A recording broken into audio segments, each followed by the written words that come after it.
What's it like watching Jalen Brunson operate out there? Well, Jalen is amazing. It's kind of poetic, really. Yeah. You know, it's how he doesn't have a shot. And then all of a sudden, whoa, did you see that? He's a leader, you know? And listen, we got a squad. Yeah. I think we're going to give a lot of people trouble. A team that I love watching because they play the fundamentals of the game and they have one of the greatest coaches of all time. Did you feel like Carlito's way was that the turning point for your career when you look back at it? Everybody loves a great gangster movie. Carlito's Way was definitely a launch. Luis Guzmán, the great legend Luis Guzmán. Welcome to KnicksFanTV, man. Thank you, Pa. How you doing? I'm good. Great to be here. Absolutely. Well, first and foremost, happy birthday to you, man. Thank you. Yeah. I saw you at the Garden, styling and profiling. Listen, you're a humble guy, but take me through that Celebrity Row experience, because you like the millionaire when I see you in there. Well, you know, first I give homage to Clyde. I met Clyde when I was like 17 years old, and he was still playing. And there was a movie called Aaron Loves Angela, and I got hired as a PA, and I had to give him his cue, as you know. So every time I go, Clyde's the first person that I greet, you know. And you know, Celebrity Row is cool because it's interesting. I know most of the people that are there. I never, in my wildest imagination, thought that that's the vibe I would be hanging with. It's great, you know. The Garden always treats me great, you know. The Knicks have always been, you know, so kind to me. And, you know, I've done stuff for the Garden of Dreams program. And it's just cool hanging out with the crowd, you know. The one thing about Clyde that I love is, obviously, I missed his playing days, but for him to be able to establish his legend as a player and as a broadcaster with the one team. Yeah, he played for the Cavs, he got traded for the Cavs, but we know him as a Knick, a New York Oh, Knick. yeah. It's incredible. You know what? I'm going to say right here, right now. They should have Clyde night that everybody got to show up in threads. Yeah, right. You know? Yeah. Because every time I go, I'm just looking what that man is wearing. And he's the epitome of style, you know? I love him for that. They'll always fly. The squad got a victory on your birthday. What'd you think about that win? Oh, that was great. Yeah. You know, it was great to see more of the younger guys also coming off the bench and getting some real minutes. I think it's important, especially in this league, man, because some of these teams are like 10, 11, 12 deep, you know, and last year we would be playing like 7 guys for a whole game. And it was wonderful, again, just to see more of the chemistry going on. And mind you, Hart didn't play and Robinson didn't play. Yeah. You know, so, and Cleveland's a great squad, you know. I mean, they got Donovan on that team, Right. you know. So when he lights up, he lights up. But, you know, we showed up, we played, we have, as Clyde said, cohesiveness.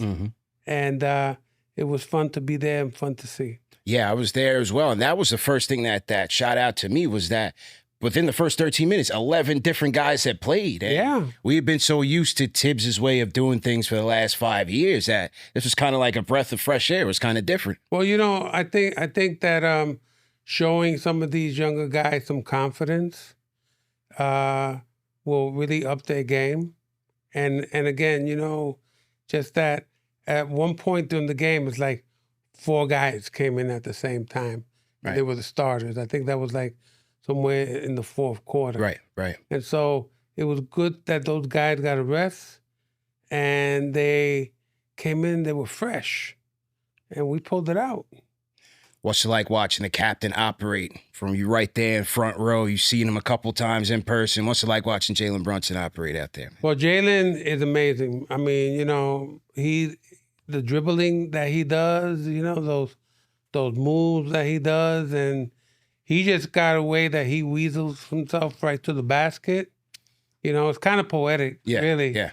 You know, it's how he doesn't have a shot. And then all of a sudden, whoa, did you see that? So, but also he's a leader, you know? And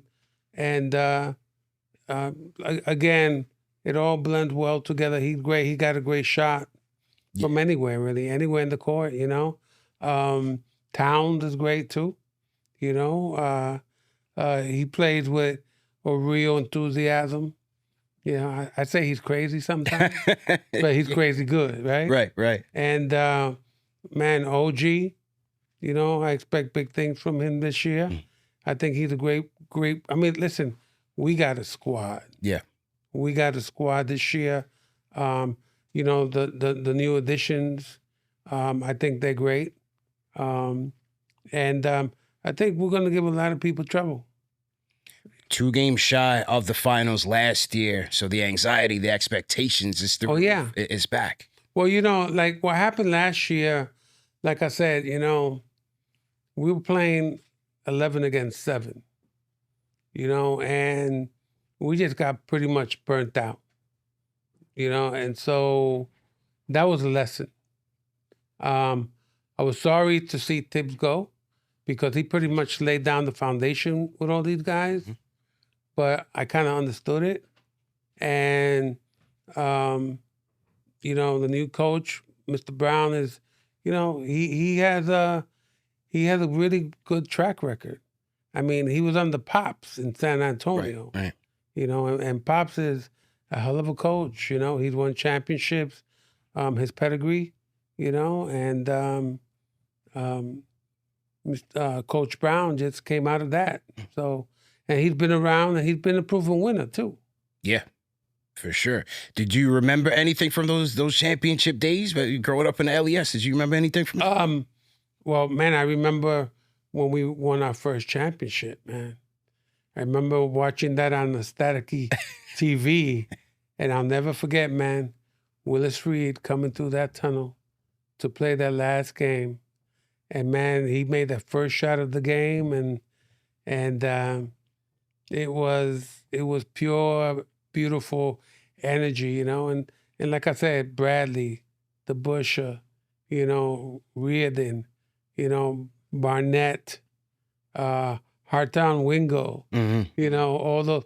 We had a team, and man, we took on the Lakers, man. We took on Jerry West and Elgin Baylor and Chamberlain. Wilt. You know, and so I was like, man, back then, I think I was 13, 12 years old. And I remember watching that game, you know. I remember watching that game, and it was like, man, we needed that. Because that was the same year, of course, the amazing Mets won the World Series. Absolutely. You know what I mean? Yeah. And that was it the same year that the Jets won too? It was 69? Was it 69 also? 69. I think it was 69. So look at that. Really? You know what I'm saying? Yeah. New York was ablaze in champions. Yeah. You know, and but like I said, you know, for me, I was just blown away at the courage that Willis Reed took coming out and playing that game with that groin injury. So, and a couple of years later, we won it again, and we won it with a guy named Jerry Lucas playing center, and he was a magician, the guy. Yeah. Did you know Jerry? Yeah. And we got the Pearl playing for us, Earl Monroe. Rolls Royce backcourt. Oh, with yeah. Clyde. Yeah. You know, so I remember those games, man. And I tell you, man, the toughest opponent we used to face back then was the, West Unseld. Bullets. The Bullets. Boston Bullets. The Bullets, man. The Bullets always used to give us trouble, as well as the Celtics. That's what, the Celtics. You know what I mean? Yeah. Because the Celtics was the cream of the crop, you know? And I enjoy, I mean, those were real battles, man, those games. Those were real battles. And, you know, and then kind of after that, we just kind of, you know, went into oblivion. Yeah. You know? Yeah. Well, you had the Bernard days. Yeah. Right? Well, that was an era. that came later. Right. That came late. That came like, I think Bernard came like, 10, 15 years later. Later. Yeah. Right? Yeah. But I'm saying we felt like it was like, oh, okay. Dark ages. But you know what? A Knicks fan, always a Knicks fan. That's know? it. Even through those really tough years, it's like, okay, you know. And but when Bernard came in, again, that changed, you know, the chemistry, the mood of that team. Bernard was amazing. Amazing. I mean, he could score on anybody. He could do anything. You know, just flying around and making those shots. And And he brought a real energy to the Garden, too. It was one of those what ifs. If he doesn't get hurt, do they get Ewing? And how would they have looked together? Bernard and Ewing, that's it. Oh, my God, man. I remember watching the lottery. The draft, yeah, lottery. And the Busher was there. And just his reaction when we found out we got the first pick. And that was Patrick. And I was like, yeah, baby. We going places now. You know, because finally, you know, in the NBA, you always really do need a real legitimate center. You really do. Mm. You know, now the game has changed so much. It's about the whole team chemistry, but you still need that enforcer in the middle. And so when we got Patrick, man, I was over the moon. You know, I was like, okay, now we can take on the Celtics. We could get a couple of people beat down, you know, but also when we brought in Oakley, man, Oakley did all the dirty work for that. He was the enforcer. You know, sometimes I'd be watching the game, and I wasn't even watching the game. I was just watching, like, Oakley take some guy out, put his hand on his face, get him out of the way, you know? Yeah. See some guy flying and say, yep, that was Oakley did that. You know, so that was really cool. Yeah. Yeah. Oak was definitely the enforcer. Those 90s teams, you know, that was my team. Like I told you, my family's from Jamaica, so Patrick Ewing, that was like, oh, yeah. You know, when everybody has the white Jesus in the house, we had Patrick Ewing, you know, that That's picture right. up there. So it was one of those staples in your household. And yeah, we had Allen Houston was on that team also. You know, I'll never forget that player. I think we were the 8th seed, and Miami was the 1 seed. 8-1. And we beat them in that last game. Yeah. On that Allen Houston shot, you know, that kind of hit the rim and boom, boom, and then went in. You know, am I right about that? That was 99. Yeah. That was 99. That was our revenge against Pat Riley, man. Yeah. And you know what? I was sorry to see Pat Riley go. I think he was a great coach for us, but I guess we had to pay him back that way too. Had to. Absolutely had to with Jeff Van Gundy. Yeah. Van Gundy was my favorite Well, coach. Jeff was great, by the way. Yeah. You know, but also, let me go back a little bit, because, like, you know, Ray Williams and Michael Ray Richardson, those two cats. Legendary. You know, it was great seeing them play. They were 1-2 tandem, you know, and Michael Ray was unbelievable. That was a great choice of drafting him. You know, he was a great ball player. Again, you know, we didn't really have enough ammunition back in those days to go up against the Boston, the Larry Birds, and McHale, you know, but they gave us a lot of excitement. For sure. They gave us a lot of excitement, you know. But you know, when Larry Johnson showed up, and you know, he was a damn good ball player, man. Yeah. You know, he put in the work, had a great shot, you know, great attitude. Yeah, I've seen all these guys. Well, one picture that I like that I saw from your birthday at the home opener, you and Carmelo. Oh, yeah. Recently made it to the Hall of Fame, one of my favorite players of all time.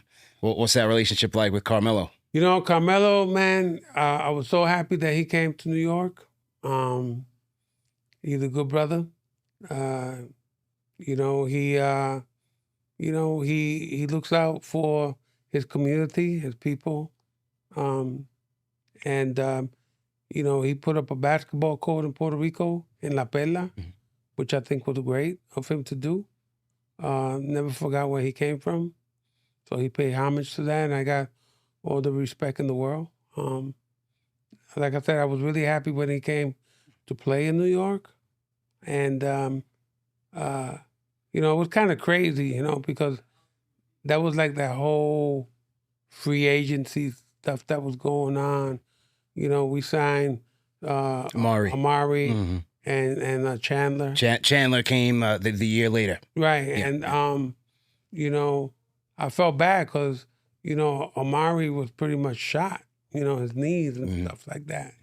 So it was a lot to carry, You know, the thing is, because, you know, the league kept evolving. Right. You know, players got faster, you know, more people started getting hurt. Mm-hmm. And that's one thing that I noticed, you know, because back in the day, guys didn't really get hurt. And if they got hurt, they didn't tell anybody. Right. They just kept playing it through, you know? And then I just saw that whole transition with some really great players being able to log in those minutes and play. But then also you began to see, you know, guys with knee problems, ankle, Achilles. That was never a thing back in the day. Really wasn't, you know? So I don't know if it's just because the game has become faster, you know? I don't know if it's the sneakers, you know, just so many different things. But you know, one guy, and he wasn't even on the Knicks, man, but like I gotta tell you though, when Vince Carter hit this league and he used to play at the Garden, he used to light us up, man. Lights out. Oh, like, and it's like, but more than anything, man, just watching this guy, like, you know, he never stepped foot on the court. He was always flying around. Yeah. You know, but back to our team though, you know, we've always had the ability, but you know, again, the league just kept progressing and getting harder and harder. But I will tell you this. I remember, because I was in Los Angeles, Game 7 against Houston. And they decided to break away to that Bronco. And I'm like, dude, you're killing me. You're killing me, you know? But that was L.A. Yeah. I don't know if they did that in New York. Yeah, I remember as a kid, because, you know, we only had 1 through 11. So when they changed it off of Channel 4, I'm flipping all up and down, like, where's the game? Where's the game? But they were covering the Bronco chase with OJ and that killed me, man, because I feel, you know, when we watch games, I feel like our energy really goes through that TV to our team. And so they killed our energy. Killed the whole momentum. You know what I mean? I felt that. And next thing I know, they come back on, and it's like 2 minutes left in the game. It's like, come on, man. You know, but we had a great squad, man. But like I said, the league just keeps evolving. They had Drexler, they had Landry. They had a great team, Houston. Vernon Maxwell. Oh, Maxwell, Kenny Smith. Yeah. Kenny was annoying, man.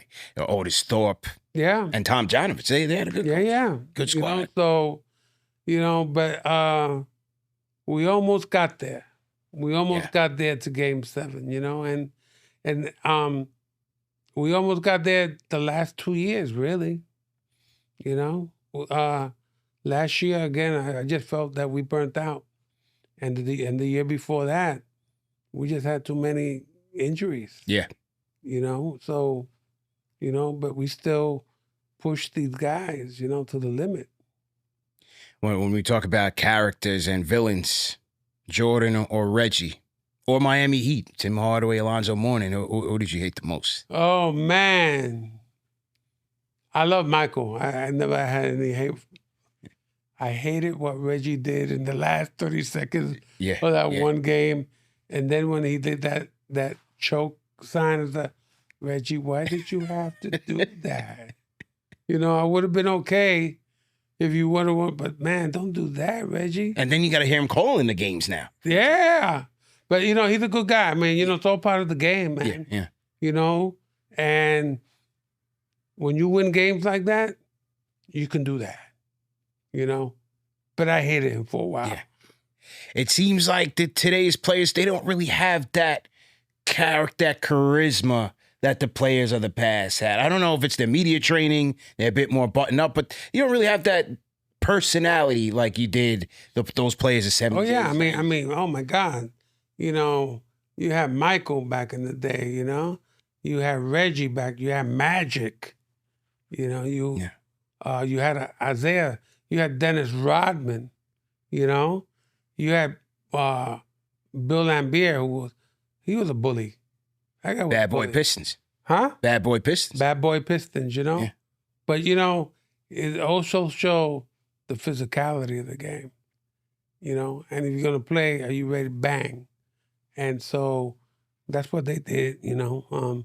And that's why I was really happy when we got Oakley, because we needed that, like you said, enforcer, that guy to go in there, bang, and not back down.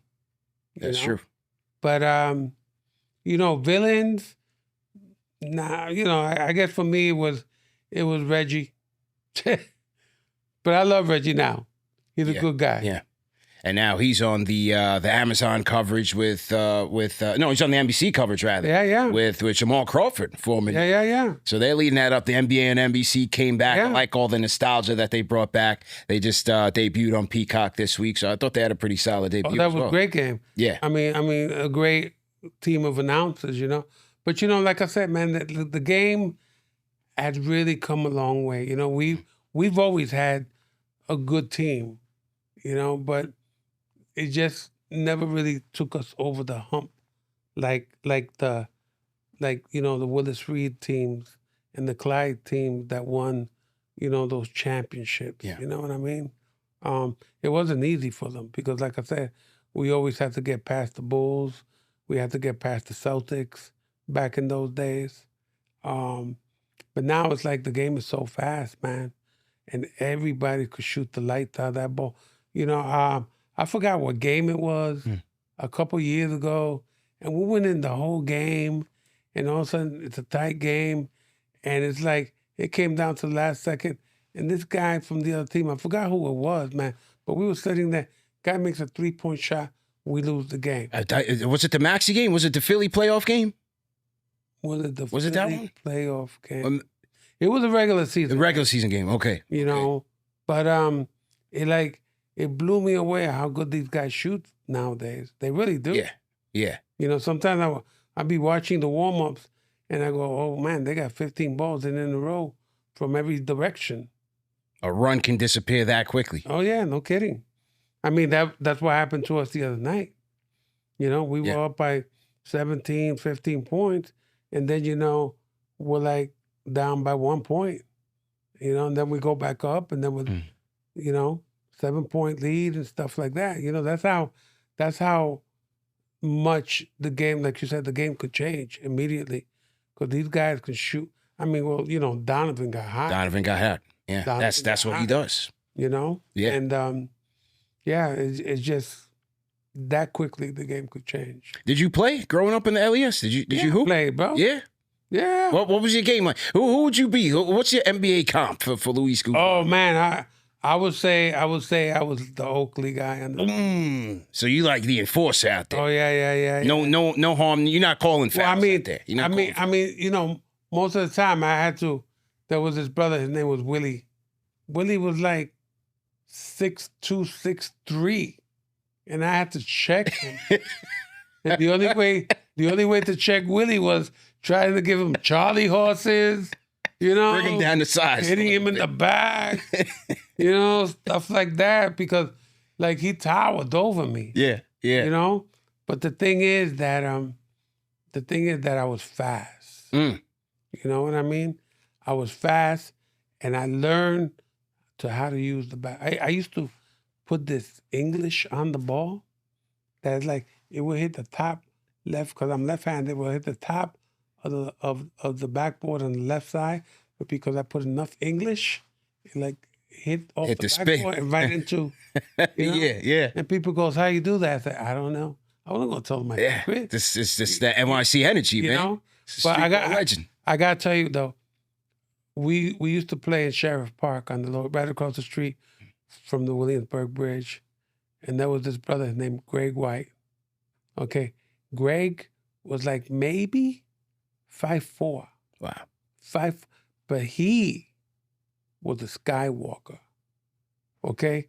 This brother that was 5'4" could dunk the ball. So one time we're playing a full court game against the guys from the other projects, and the guy shoots an outside shot, and out of nowhere, Greg goes flying and swats the ball, and we were like, oh my God, oh man.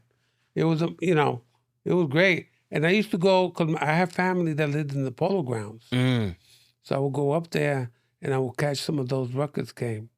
you know? Classic days. Classic. I mean, I didn't know who was playing because I was like, 10, 11 years old. Yeah. But we would go down there, me and my cousin Kenny, and we watched some of those games, man. And that was insane. That was insane back then. I love hearing those tales about those players.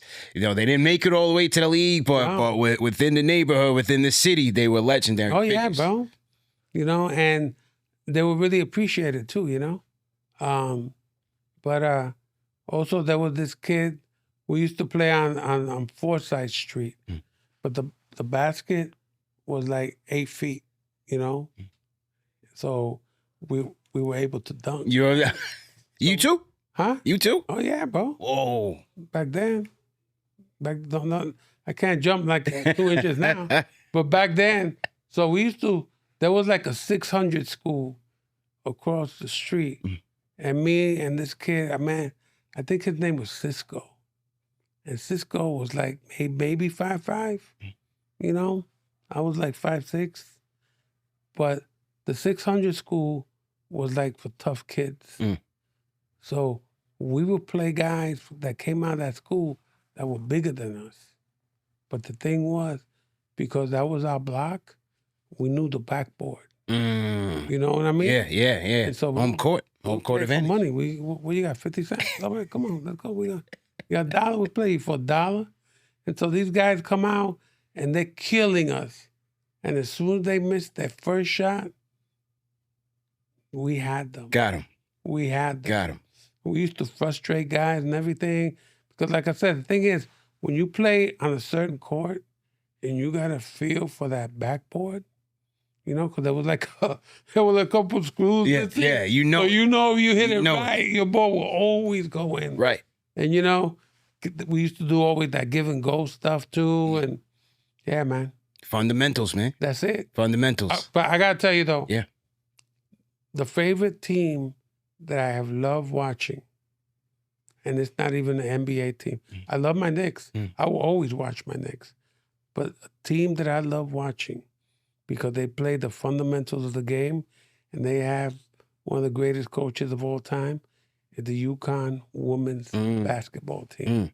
I mean, look at how many legendary players have come out of that program. Yeah. Super Tarasi. Oh yeah. I mean, they could have had their own WNBA team. Yeah. Because that's how many great players Gino had produced. And the reason I bring that up is because, like I said, always having an appreciation for the game, stuff like that. And I remember when I first started watching women's basketball, it was, And one time I tuned into one of those UConn games, man, I was hooked. I was hooked, Yeah. But women's basketball, too, has come a long way.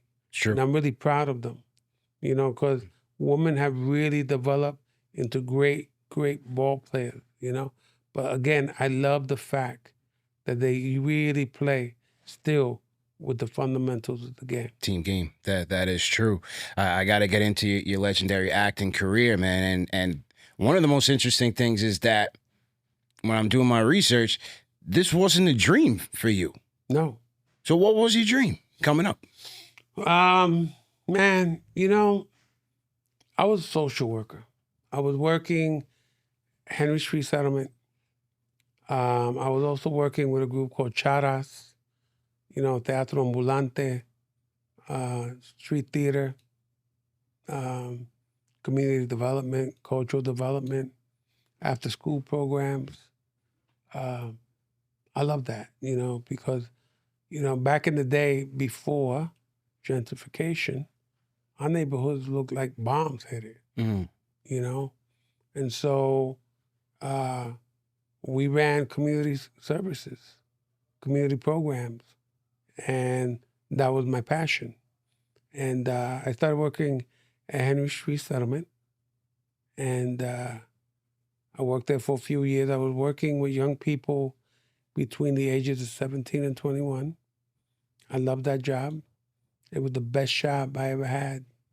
Best job I ever had. Because it gave me an opportunity to give back, but also to help young people gain their independence, put them on track, get them off the welfare rolls, you know, because I was getting young people that were coming from single parent families or were living with a grandmother or aunt or uncle, and making sure that they didn't become the next generation of, you know, welfare recipients. And so my philosophy was always help yourself, you know, do stuff so you can help yourself and have a real life for yourself and get skills and out there in the world. And back then, my biggest competition was crack dealers. Because crack dealers would give kids in the neighborhood $50 to stand on the corner to let them know if the cops were coming down the block. And back in those days, the minimum wage was $3.35 an hour, you know? But it was my job to prepare these young people for the world of work, how to get a job, how to maintain themselves on the job. And I was very successful at that, you know, promoting that philosophy, you know, giving them some structure. You know, my job was, I'll take you up to that door, but I just gave you the tools to walk into that room, get a job, and maintain that job. So I took a lot of pride in that, you know. So one year, a couple of kids didn't show up to my program. I went out into the street looking for them, something I never did. And I ran into a friend of mine, Miguel Piñero, who was a poet, playwright, one of the original New Yorker poets, legendary. And so Mikey and I get into talking. He said, "Yo, I'm ready for a TV show. They're coming to New York and they're going to be looking for people. So take down this number, see if you could get a part." I auditioned for a casting director 1 week, producer director the following week. Third week, I get a phone call from a guy named Richard. Say, "Hey, I represent your friend Miguel, and I'd like to represent you." And I go, "For what?" Say, "You just landed a co-starring role on the season premiere of Miami Vice." And I go, "Oh, really? Okay, cool." I had no clue what Miami Vice was, bro. But, I mean, they paid me like for 3 weeks. Back in those days, I made $6,000. And that was like a lot of money back in 1985. And all I wanted to get out of that, brother, was enough money to buy me a used car so I can drive to the Orchard Beach on the weekend and not have to take the train and then the bus to get to the beach. I got the car, used car, Malibu station wagon. What color? Brown. And my best friend Eddie totaled it the next day. The next day. But I think I did good because here I am. Yeah, right. You know, but that was my introduction, and I had no clue what I was doing. My very first take, I stepped in Don Johnson's light. He walked. How do you feel? He was tight. He was pissed. I had no clue. He was pissed off. He goes back to his trailer. There's like 300 screaming women, like standing there, like, you know. And I'm like, okay.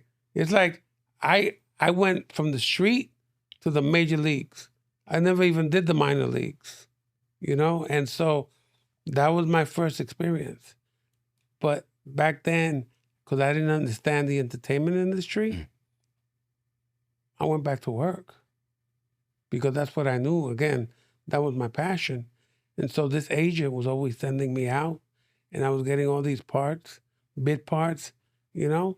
But they were like killers and gypsy cab drivers and all this stuff. And one day, I finally got a part that had a name.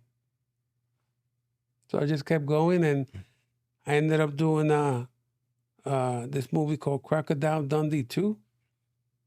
Ended up in Australia. I said, "What?" Where am I? Man. So we go to Australia, and we're in the outback, bro.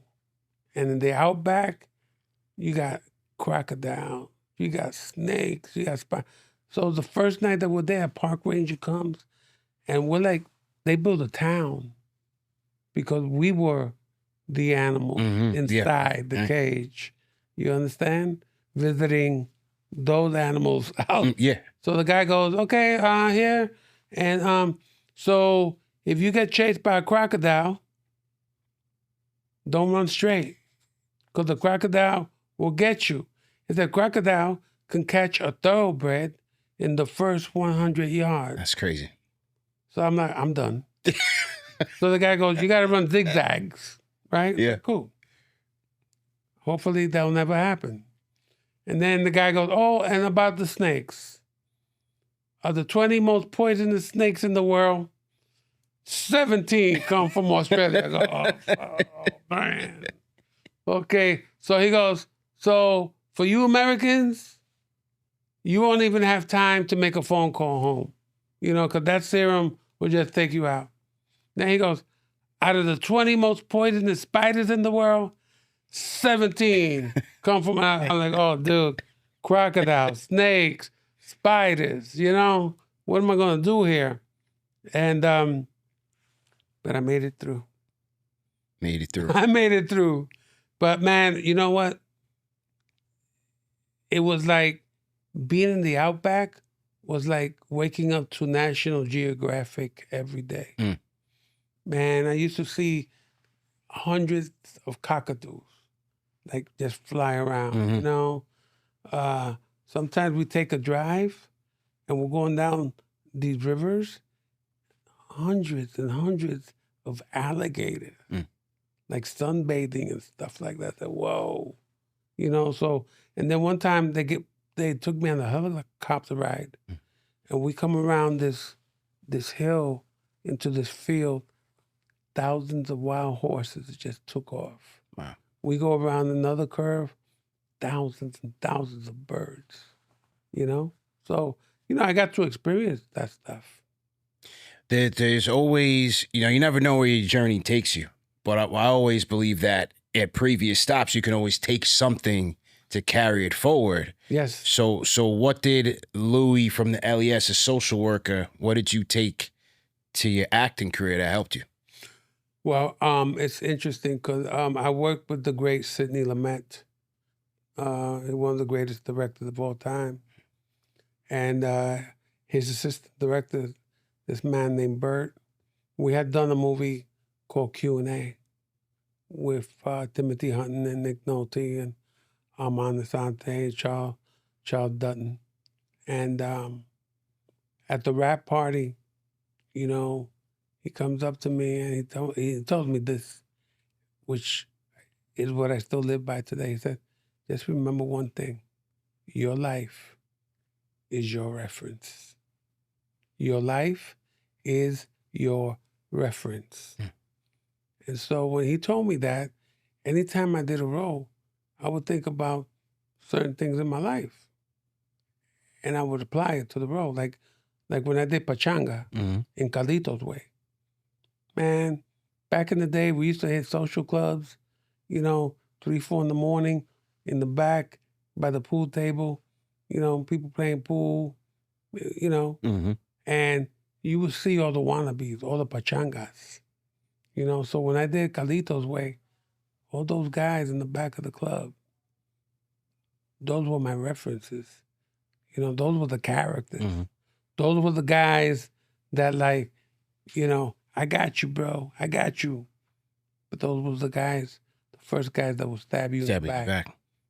So again, my life became my reference to everything I do. And I used that. And I still use that till this day. Did you feel like Carlito's Way, was that the turning point for your career when you look back at it? I think like it. Well, I had done Crocodile Dundee too, so that put me on the map. I did a movie called Q&A with Sidney Lumet, but everybody loves a great gangster movie, and so Carlito's Way was definitely a launch. Which, by the way, Carlito's Way and Q&A were written by Judge Edwin Torres. He was a state Supreme Court judge, Puerto Rican from El Barrio. Oh, there you go. So I give a lot of homage to him, But Carlito's Way definitely launched me, but you know, the hustle was still real, you know. I think it was after Carlito's Way. I did a movie called Boogie Nights. Yep. Paul Thomas Anderson, you know. I did 3 movies with him. I did a movie called Out of Sight. J-Lo. Steve Soderbergh. And from there, we went on to do 2 more movies, Traffic and The Limey. And yeah, man, I was pretty much off and running. And, you know, I was blessed with getting these great projects, you know. So, I mean, for me, it worked out great. One of the comments that I read that really hit me because it's how I viewed you as an actor. Just a random comment. I forgot where I even saw it, but the person said in regards to you, they said, no matter whether the movie's good or bad, he always leaves you with an impression. You always remember him. How do you do that for all these years? Brother, I don't even think about what I do on the camera. You know, my job is to interact with you, and you know, whatever comes out, comes out. People have said to me, I'm a scene stealer. You know, I never show up thinking that. I just show up to do my job, to compliment you as an artist, and you know, it comes back to me, and it's a blessing, man. It's part of the artistry of what I do. You know, I never show up with an ego, man. You know, show up like I said. I just want to do my job, make you look good, and the only job you have, make me look good back, baby. You know, so, but I'm grateful to that, you know, and I think also because I get asked by up and comers, you know, young people, you know, what's your biggest attribute? And I said, be humble. Be humble. Be very humble. Because humbleness will take you a long way. You know, because again, I don't think I'm better than anybody. I think I'm as good as myself. And I love what I do. I study what I do. My life is my reference. And that's how I do it. Well, one of my favorite characters on the TV side, How to Make It in America. There you go. Renee. You know? Man, I got to tell you, so that was Ian Edelman. He wrote that. He created that show. And one thing I love about doing that show, how well they wrote for me. And it was like one of the first shows that I would read one time. And I got it. Because the most beautiful thing is that when a writer catches your voice, you know, because they get it. They get you. And that role was so perfect. You know, the chemistry that I had with my crew, the chemistry that I had with my girlfriend, who was a big headache all the time to me, always trying to make her happy. But it was so in line with the reality of guys like Renee that in their own world, they really want to make it too. Yeah. You know? And, you know, that whole Rasta monster, you know. Hilarious, man. People still ask me, yo, where can I get Rasta monster from? I said, we haven't, you know. But it was a great show to do. I love doing it, you know. Victor Rasouk, who played my little cousin, you know. Working with Miriam Colon, you know, God bless her, who played her grandma. You know, that was such a treat, you know. And it was a great cast. I will say it, I got very pissed off at HBO when they didn't renew the show, and they didn't let us finish telling our story. I couldn't believe it. There you go. I couldn't. I got a witness. Yeah. Well, I couldn't believe it because I'm in my mid-20s when we were watching this. Oh, yeah, man. And it was inspiring. Like, you saw yourself in those characters. You know how many young people have come up to me and said, dude, that show inspired what I'm doing today. It was that show that kept me alive. It was that show that gave me the faith to move forward and pursue my dreams. That show. You know, And like I said, when they knocked it off, man, they did the wrong thing, you know. But, you know, that's how it works sometimes, unfortunately. Well, was there a notable role that maybe recently or through your time that you turned down that you regret? No. No, because, see, my attitude, sometimes there was a role that I did want that I didn't get. But my attitude was always this. You didn't get that? There's something better coming. You know? Because you're not always going to hit every free throw. You're not always going to get a hit. You know what I mean? Yeah. But you can always come back and make the winning shot, get the winning hit, stuff like that.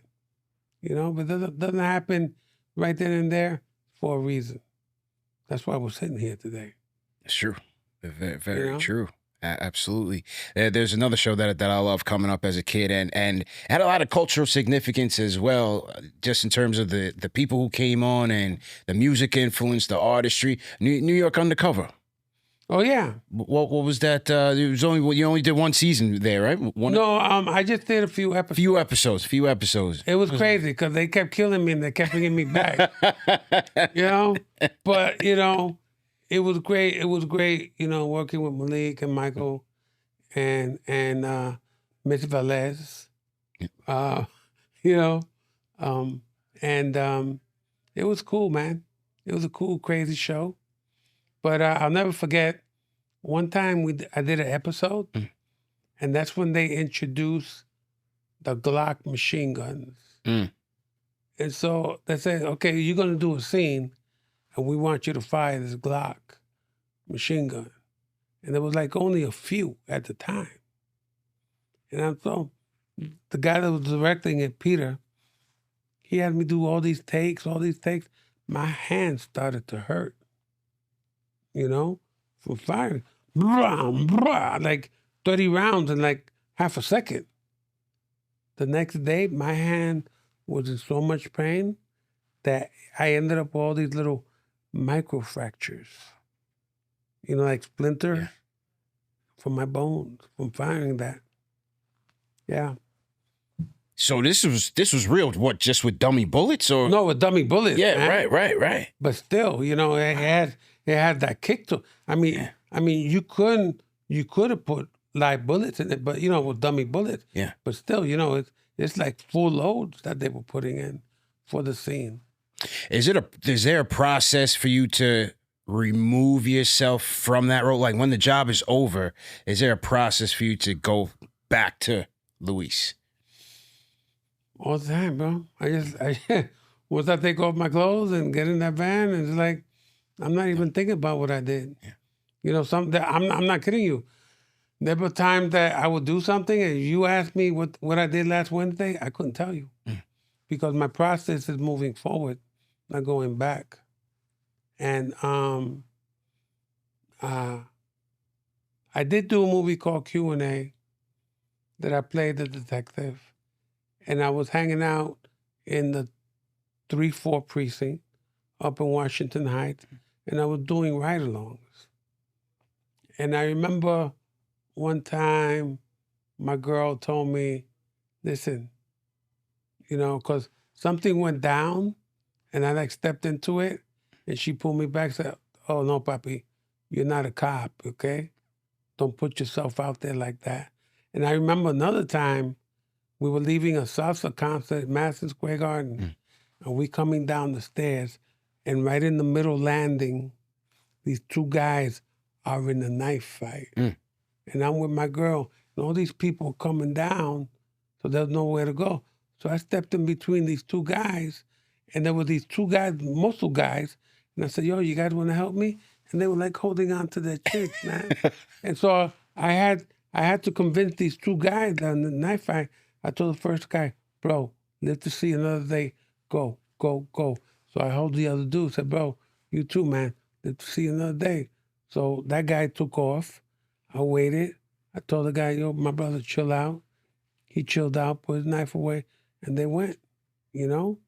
But that was like the closest that I came to, like, you know. But I had to do that, man, because I wasn't about to see two guys stick themselves and yeah. That's where Louis the Social Worker came out. Yeah, man. Had to diffuse the situation. That's right. There you go.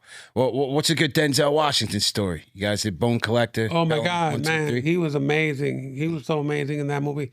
So there was this scene, and he's doing his thing, and pretty much he's talking about how he's laid up in that bed, you know, and it's very emotional, and he's crying, and I'm watching this, and it's affecting me because it's like he's phenomenal, you know. He's real, and I had these feelings for this guy, and like 5 seconds, I said, my brain said, dude, you got a line coming up. Let's go.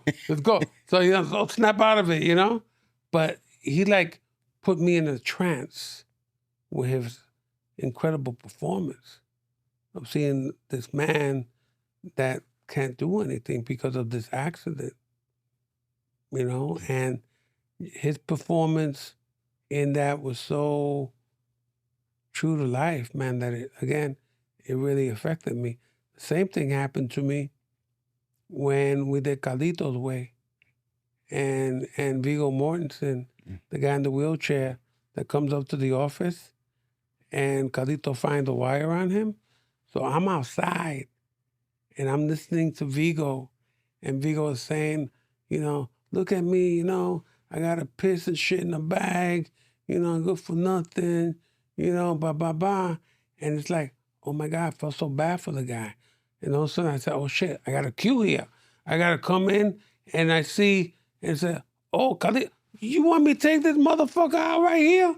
You know? But before that, like I said, you know, because like I said, you know, you work with these incredible artists, man, and you feel the emotion, you know? And it really does humanize you. And all of a sudden you got to step out of that being humanized to say, oh shit, okay, we're acting. Got to, you know, snap back into it, you know? I did this great show years ago called Cold Black, and I played the senior trauma nurse in the trauma center. And I remember we had a scene that it was a man who was a single parent with a teenage son, and his son came out and told him, hey, Pop, I'm gay. And so, you know, the kid ended up like shooting himself, you know? So they bring him in, and he passed. So we have this scene that we got to go into the family room and tell this father, your son just passed. So I remember it was the first take.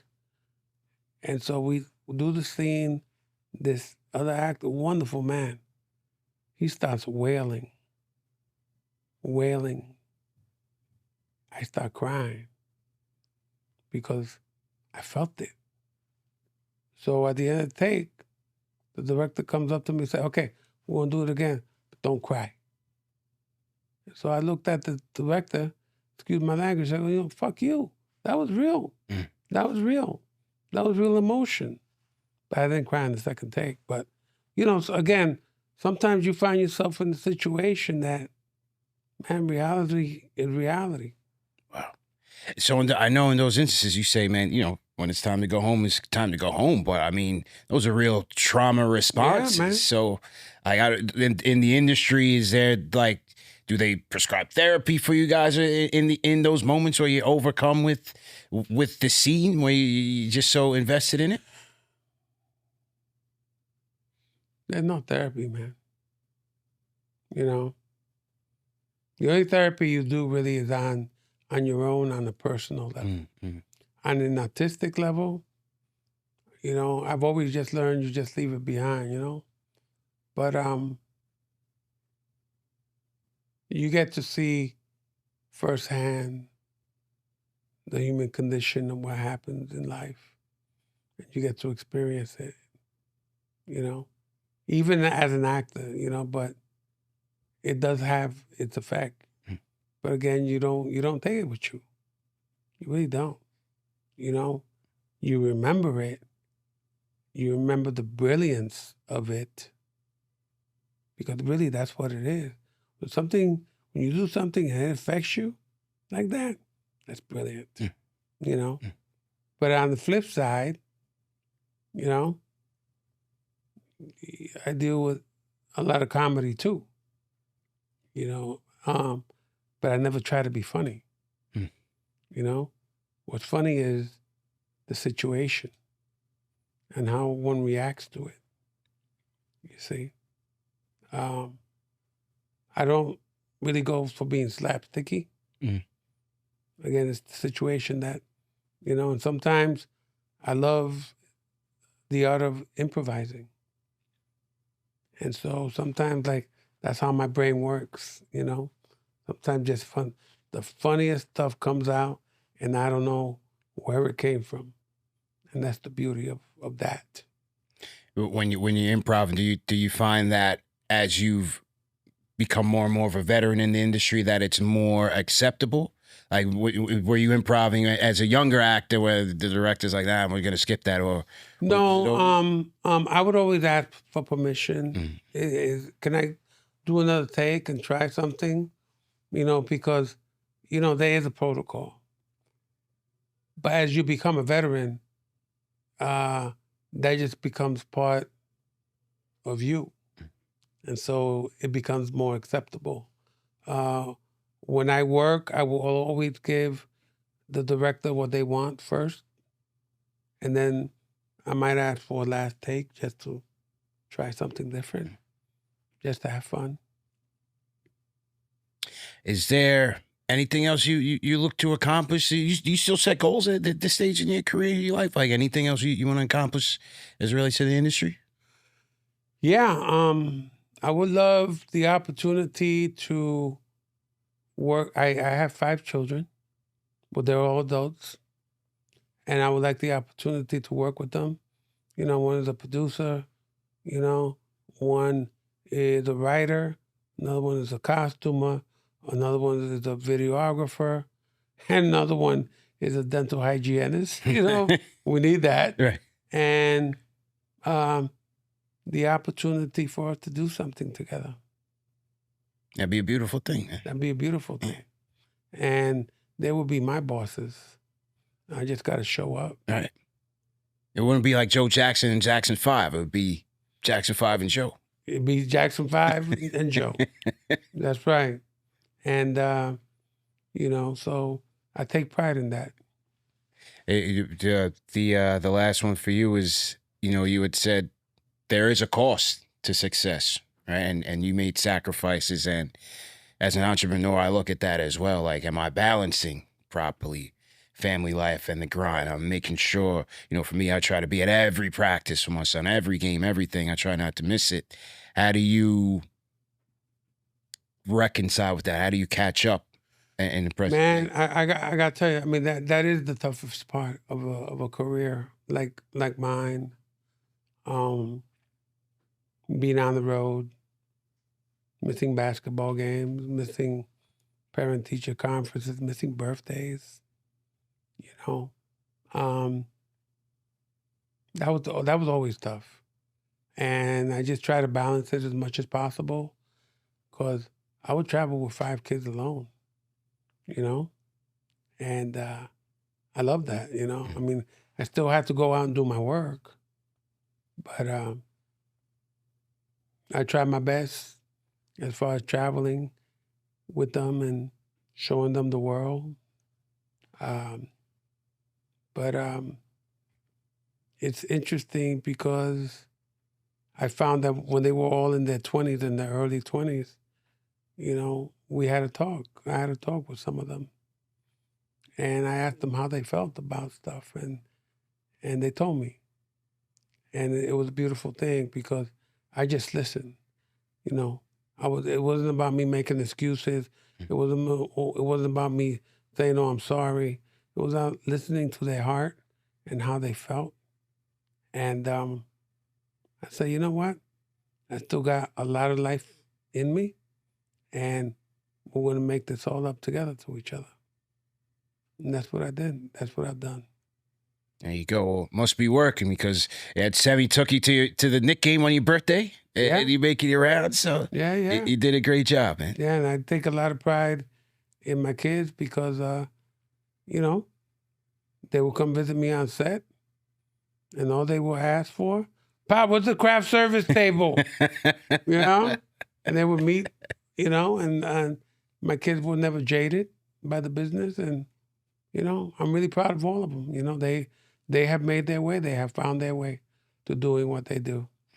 Well, we certainly learn from the best, man. We appreciate your sacrifice and your dedication to the art, the culture, and just being who you are, man. And a diehard Knicks fan at that. We appreciate you. For the rest of my life, brother. Absolutely. And I'm really proud of you, too, for you doing what you do.